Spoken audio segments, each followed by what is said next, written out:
تو آج میرا موضوع آج کے جمعۃ المبارک پہ استقبال رمضان ہے۔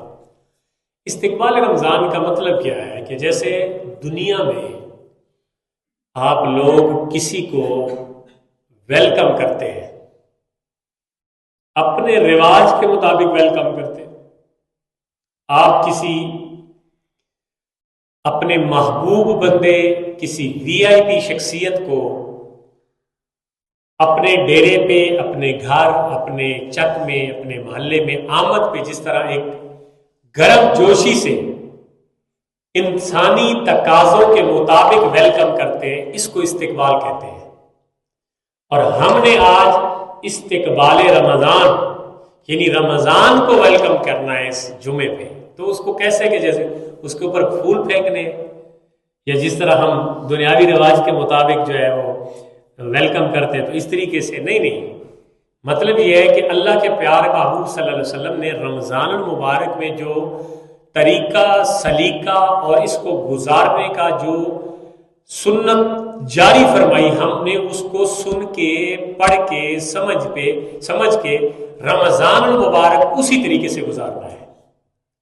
یعنی یوں سمجھیے کہ حضور رمضان کیسے گزارتے تھے، آپ رمضان کو کیسے اپنی زندگی میں، اپنے ایام میں کیسے گزارتے تھے، اس طریقے کو ہم نے سمجھنا ہے۔ یاد رہے کہ رمضان المبارک کے روزے 2 ہجری کو فرض ہوئے، یعنی نبوت کے کتنے سال گزر چکے تھے؟ نبوت کے 55 سال گزر چکے تھے، حضور کی زندگی کے 55 سال گزر چکے تھے اور نبوت کے 15 سال گزر چکے تھے۔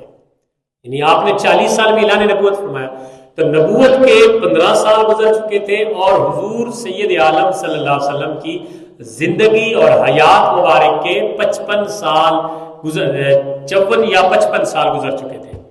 تو اس سال یعنی جب آپ ہجرت فرما کے آئے تو پہلے سال نہیں، دوسرے سال رمضان المبارک کے روزے اللہ نے مسلمانوں پہ فرض فرمائے۔ اس سے پہلے رمضان کے روزے فرض نہیں تھے، اگر ان کو رکھا جاتا تو سنت مستحب عمل کے طور پہ رکھا جاتا یا نفل کے طور پہ رکھا جاتا تھا۔ تو 2 ہجری میں یہ رمضان المبارک کے روزے فرض ہوئے، اور اس کے بعد رسول اللہ صلی اللہ علیہ وسلم نے اپنی جو زندگی گزاری، یعنی 1 ہجری چھوڑ کے اگلی ہجری پہ فرض ہوئے، تو آپ نے مدینہ طیبہ میں آپ کی حیات کے جو 9 سال گزرے، اس کے بعد یعنی 1 سال نکال دیں تو 9 سال جو گزرے، آپ نے ان 9 سالوں میں رمضان المبارک کا جس طریقے سے ادب و احترام کیا اور جو رمضان میں اعمال کیے وہ کتب حدیث کا حصہ بن گئے۔ آج جمعے پہ میں نے صرف ایک حدیث پڑھنی اور اس حدیث میں کیٹاگرائز کیا گیا ہے عملوں کو، 16 پیغام ہیں اس ایک حدیث میں، 16 پیغام جو رسول اللہ صلی اللہ علیہ وسلم نے رمضان سے 1 دن پہلے یا 2 دن پہلے صحابہ کے مجمع میں بیان فرمائے۔ سمجھ رہے ہیں آپ؟ وہ 16 پیغام جو ایک حدیث میں حضور سید عالم صلی اللہ علیہ وسلم نے صحابہ کرام کے مجمع میں بیان فرمائے، اور جو رمضان کے 1 دن یا 2 دن پہلے حضور نے ارشاد فرمائے، وہ میں آپ کے سامنے آج ایک ہی حدیث بیان کروں گا۔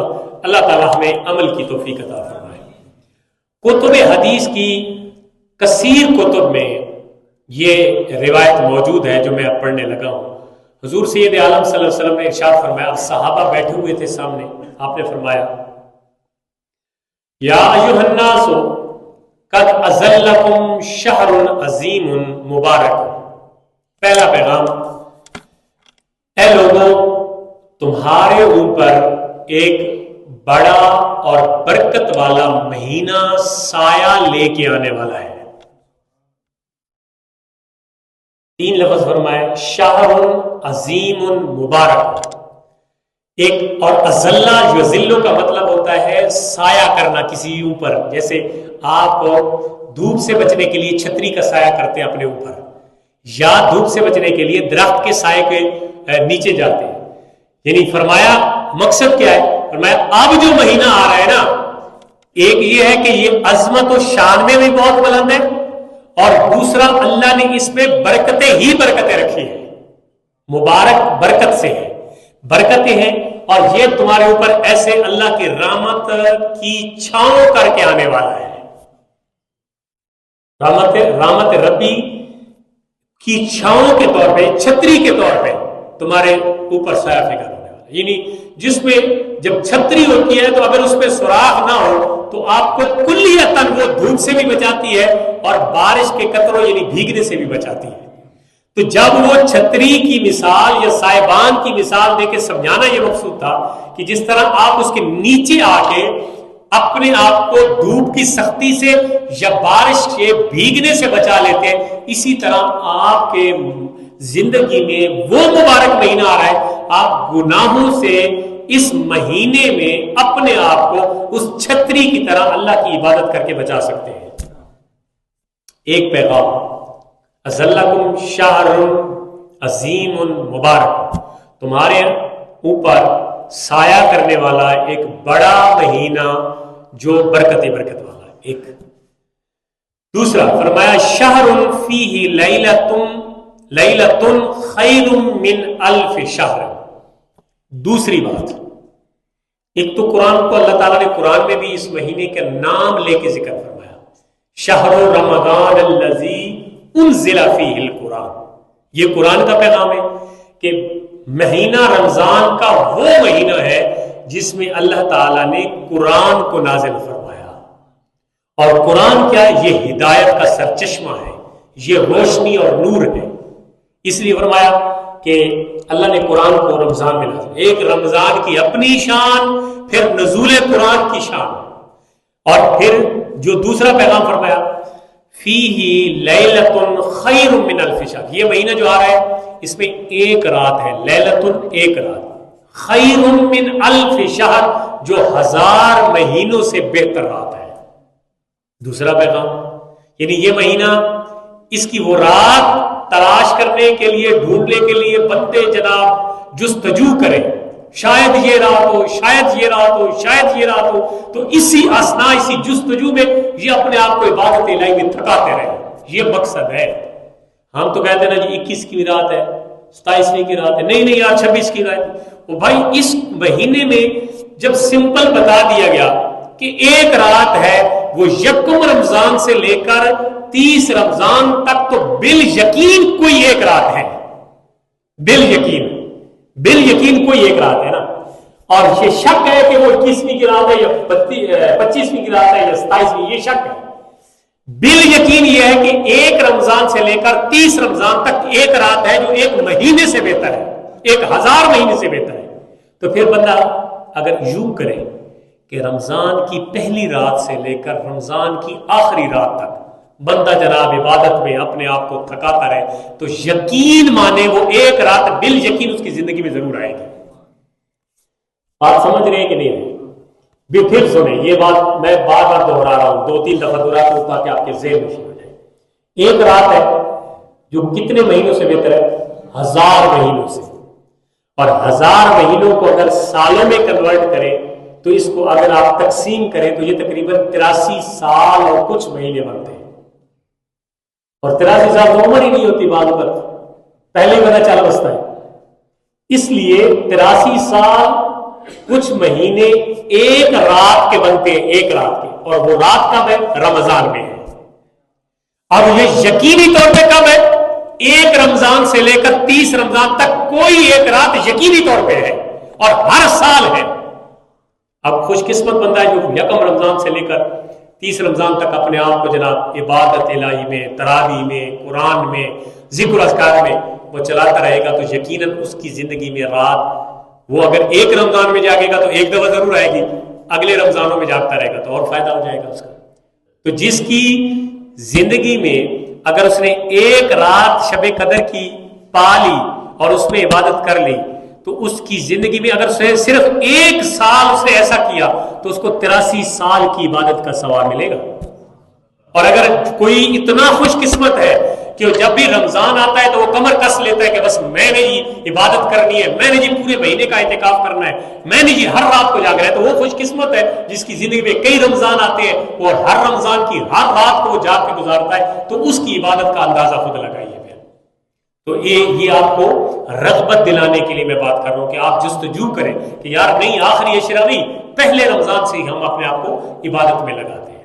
دوسرا پیغام، تیسرا، شہر جعل اللہ صیامہ فریدۃ وقیامہ تطوعا، اللہ تعالیٰ نے اس مہینے کے، یہ ایسا مہینہ آ رہا ہے جس مہینے کے روزے اللہ نے فرض فرمائے ہیں، اور جس کی راتوں کا قیام اللہ نے نفلی عبادت کے زمرے میں رکھا ہے۔ اس کو فرض نہیں فرمایا، دن کے روزے کو فرض فرمایا۔ تو روزہ فرض ہے اور فرض کی کوئی معافی نہیں ہے، فرض کی کوئی معافی۔ ہم اگر اللہ کی بارگاہ میں کوئی غلطی کرتے ہیں، کوئی نافرمانی کرتے ہیں، تو اس کی توبہ معافی کا دروازہ کھلا ہے، ہم معافی مانگیں گے، وہ گناہ ہمارا ختم ہو جائے گا، اور غلطی ہماری، جس غلطی سے ہم توبہ کر رہے ہیں، اللہ اس غلطی سے کی ہمیں معافی دے دے گا۔ لیکن جو فرض ہم مس کر رہے ہیں، فرض چھوڑ رہے ہیں، اس کی معافی نہیں ہے، اس کی معافی نہیں ہے۔ یا کسی بھی بڑے عالم کی بارگاہ میں چلے جائیں اور اس کو جا کے یہ سوال رکھے اس کی بارگاہ میں کہ جناب یہ ہمارے استاد صاحب نے بھیجا کہ فرض کی معافی نہیں ہے، تو وہ آپ کو بتائے گا کہ فرض کی معافی نہیں، اس کی پوچھ گچھ لازمی ہونی ہے۔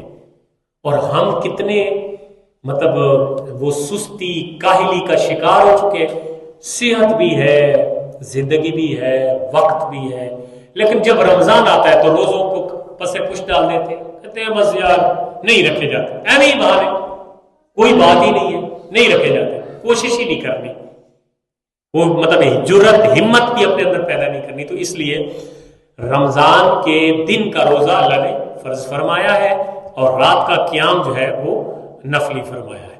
چوتھا پیغام، من تقرب فیہ بخلصۃ من الخیر کان کمن ادى فریضۃ فیما سواہ۔ چوتھا پیغام حضور، یہ میں آپ کو پھر جو بعد میں آئے تو پھر وہ سن لیں کہ یہ کوئی عام بات میں نہیں بتا رہا ہوں۔ نبی پاک صلی اللہ علیہ وسلم نے استقبال رمضان کی خاطر صحابہ کا ایک خطبہ، چاہے وہ جمعہ کا تھا یا ویسے اجتماع فرمایا۔ اس اجتماع میں حضور نے رمضان سے 1 یا 2 دن پہلے صحابہ کے اجتماع میں یہ پیغام آتی ہے، اور ان پیغام میں چوتھا پیغام یہ ہے کہ جو مہینہ تمہارے زندگی میں آ رہا ہے اس میں اگر تم ایک نیکی کرو گے تو اس کو دوسرے مہینوں میں جس طرح تم نیکی کرتے ہو تمہیں ثواب ملتا ہے، تو رمضان میں اس نیکی کا فرض کے برابر ثواب ملے گا۔ فرض کا جتنا ثواب ہوتا ہے، فرض کا، مثال کے طور پر آپ نے مسجد میں جماعت کے ساتھ نماز پڑھی تو آپ کو اس سے علاوہ مہینوں میں، یعنی رمضان کے علاوہ مہینوں میں مسجد میں جماعت کے ساتھ نماز پڑھنے میں ایک نماز کا ثواب 27 فرضوں کے برابر ملتا ہے۔ سمجھ رہے ہیں آپ میری بات؟ عام حالات میں۔ اور اگر آپ نفل پڑھتے ہیں کسی دوسرے مہینوں میں تو آپ کو ایک نفل کا ثواب ملتا ہے، لیکن اگر وہی نفل آ کے آپ تہجد کی صورت میں، اوابین، چاشت، اشراق کی صورت میں رمضان میں آ کے پڑھتے ہیں تو جتنا آپ کو رمضان سے علاوہ مہینے میں فرض کا ثواب ملا تھا، آپ کو رمضان کے مہینے میں نفل کا اتنا ثواب ملے گا۔ بات سمجھ آئی؟ پانچواں پیغام فرمایا کہ وَمَنْ أَدَّى فَرِيدَةً فِيهِ كَانَ كَمَنْ أَدَّى 70 فَرِيدَةً فِيمَا سِوَاهُ۔ وہ تو نفل کی بات تھی۔ اگر کوئی اس مہینے میں فرض پڑھتا ہے، فرض کی جماعت، فرض نماز پڑھتا ہے، تو اس کو کتنا ثواب ملے گا؟ وہ نفل کا اتنا ثواب ہے، فرض کا یہ ثواب ہے کہ جس طرح کوئی رمضان کے علاوہ مہینوں میں فرض نماز پڑھتا ہے تو اس کو جتنا ثواب ملتا ہے، رمضان میں 70 فرض پڑھنے کے برابر ثواب ملتا ہے۔ کتنے؟ ایک فرض کو مکمل، وہ روزہ کا فرض ہے، وہ نماز کا فرض ہے، وہ زکوٰۃ کا فرض ہے، کیونکہ اکثر لوگ زکوٰۃ بھی رمضان میں نکالتے ہیں، پھر جو نماز ہے فرض وہ پڑھتے ہیں رمضان میں، اور جو اپنا اس کے علاوہ نماز، قرآن پاک، دیگر صورتیں، تو جو فرض چیز ہے وہ رمضان میں ایک فرض کی بجائے 70 فرضوں جتنا ثواب ملتا ہے۔ چھٹا پیغام میں صرف ترجمہ کر رہا ہوں، اگر وضاحت کروں تو صرف ایک پیغام پہ ہمارا ٹائم گزر جائے. میں چونکہ 16 پیغام ہے، میں صرف ترجمہ کر کے آپ کو بتا رہا ہوں. چھٹا پیغام ہے وَهُوَ الشَّهْرُ الصَّبْرِ وَالصَّبْرُ ثَوَابُهُ الْجَنَّةُ. یہ رمضان کا مہینہ صبر کا مہینہ ہے. کس کا مہینہ ہے؟ صبر کا مہینہ ہے. اور صبر کا اجر کیا ہے؟ حضور نے فرمایا صبر کا اجر جنت ہے. یہ میں حدیث پڑھ رہا ہوں. حضور نے فرمایا صبر کا اجر کیا ہے؟ کس سے صبر کرتے ہیں آپ؟ اس کے علاوہ بھی تو صبر کرتے ہیں. آپ کو 11 بجے کھانا ملنا ہے، آپ کو 12 بجے مل گیا تو 11 اور 12 کے درمیان آپ نے صبر کیا؟ نہیں. آپ نے صبح جو سحری سے لے کر غروب آفتاب تک جو آپ نے وقت گزارا، جو چیزیں آپ پہ حلال تھی وہ بھی آپ نے اوپر حرام کر رکھی تھی آپ نے، اور ان کے قریب نہیں جا رہے تھے. کیوں؟ خوف خدا ہے اللہ کے عبادت میں. تو یہ جو آپ نے جتنا وقت صبر کیا نا، جو جائز چیزیں تھیں ان کے قریب بھی نہیں گئے، تو اس صبر کا ثواب اللہ جنت عطا فرمائے گا. سمجھ آ گئی آپ کو بات کی؟ میں پھر بتا رہا ہوں، میں بالکل شارٹ کر رہا ہوں، ورنہ ایک ایک موضوع پہ میرے پاس بہت مواد ہے. میں حدیث پڑھ کے آپ کو ترجمہ صرف کر رہا ہوں. 7واں پیغام ہے وَهُوَ الشَّهْرُ الْمُوَاسَاةِ.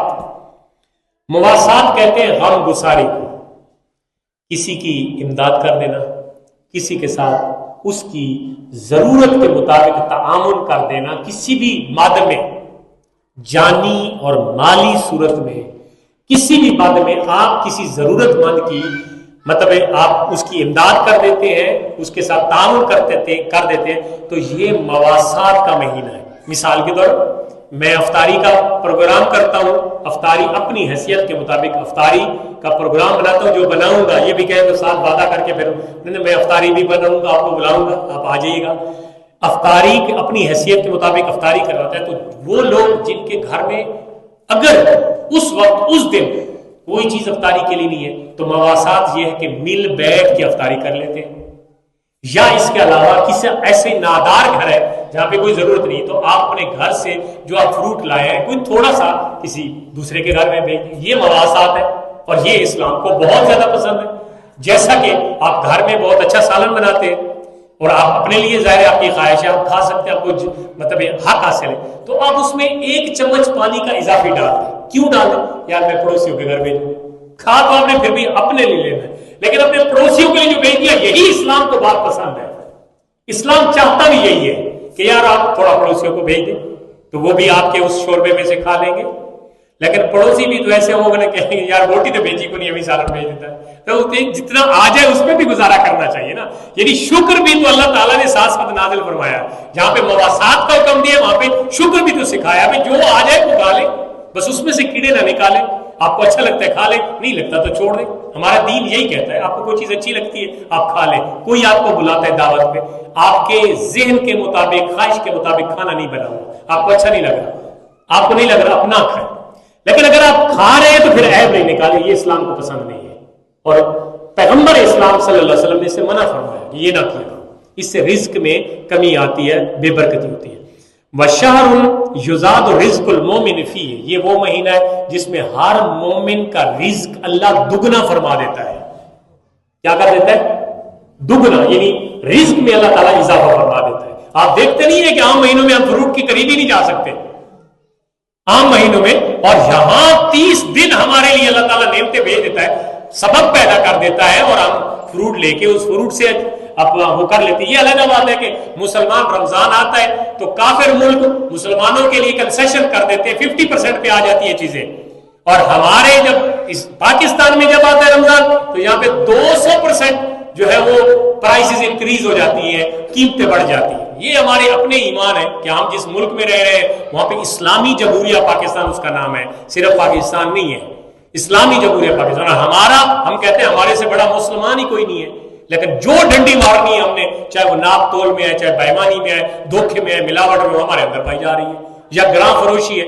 اب دیکھیں یہ دکانداروں کے حساب آپ دیکھ لیں جا کے، کوئی ایک دکاندار اس میں نہیں ہے. ظاہر ہے ساری پوری جو ہے جو جتنی بھی کمینہ ہے چھوٹے سے لے کر بڑے تک وہ ساری ملوث ہوتی ہے. تو بہرحال تو مومن کا رزق اس میں بڑھ جاتا ہے. اور اس میں نواں پیغام یہ ہے کہ من فطر فیہ صائمن